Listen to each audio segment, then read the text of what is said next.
encuentro con mi jarana. If there is a father of Chicano music, he is Lalo Guerrero. In the 1930s, as a young man, Lalo dreamed of becoming an English-language singer, like his heroes, Al Jolson and Bing Crosby. But in the United States, attitudes about his Mexican looks worked against him, and ironically, even in Mexico, he faced barriers. They discriminated against me. So I had a certain amount of discrimination at home in the United States. But I got worse discrimination over there. We were called porchos. You're porchos. I don't know what that means, but it's not a nice word. Caught between two cultures, Lalo's undiminished ambition took him to the entertainment capital of Los Angeles, already an important Anglo-American metropolis, but with a Hispanic past that was a mix of mythology and fact. The whole mix here in LA almost became sort of like Mexico was 5 centuries ago. Blacks, Chicanos, other Latinos, whites, Asians, just a mixture of people where the entertainment industry had been centered since the beginning of the 20th century, became obviously sort of a natural spot for the Chicano to now develop a musical identity, an artistic identity. During World War II, many young Mexican Americans were declaring their independence, wearing long hair and outfits called zoot suits, and adopting Spanglish slang called galo.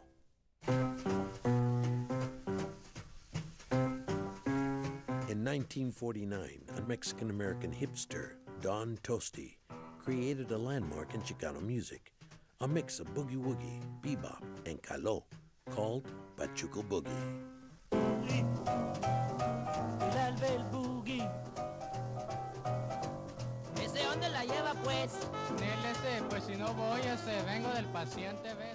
That was me, because I was not a singer. I'm not a singer, I'm a writer.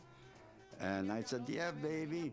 Man, like I'm coming from El Paso, Texas, baby. That's where the Pachucos like me come, man. I came here to Califa, to LA, man, to buy some crazy threads, because, man, they make them out of sight here.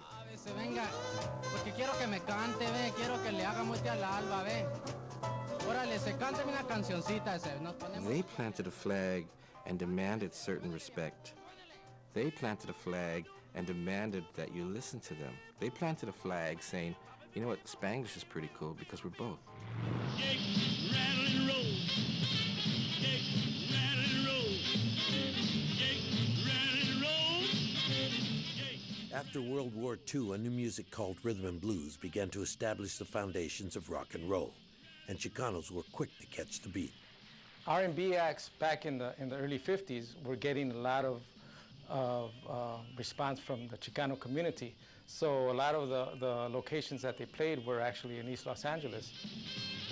The guys who were producing records here in Los Angeles, they were aware that there was this market for their records on the other side of on the east side of the LA River. There's some commonality there that we forget about the fact that they're black, we're brown. It's just music, and we enjoy it, and we share it. Pin Marín, de Dopingüe, Cugaramagara, Tidirifue, de todas las muchachas que hay. Rock and roll was hardly born before Lalo Guerrero began to absorb it into his distinctive Chicano mix.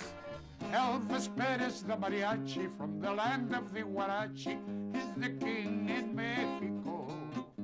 When Elvis Presley hit in 1955, 1956, Lalo saw another avenue for something that he'd been developing a couple years earlier, and that is the idea of using humor. And he came up with a song called Elvis Perez, which was Hound Dog, set to different lyrics.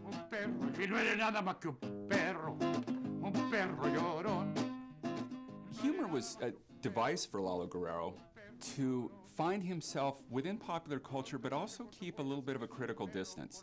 But he also could see, as a Mexican-American who was aware of prejudice and aware of the way his people were treated by the culture and ignored by the culture, or stereotyped by the culture. And, you know, in that sense, humor has been used by all ethnic groups. Lalo just he was able to set it to music. You ain't never had a taco and you ain't no amigo of mine.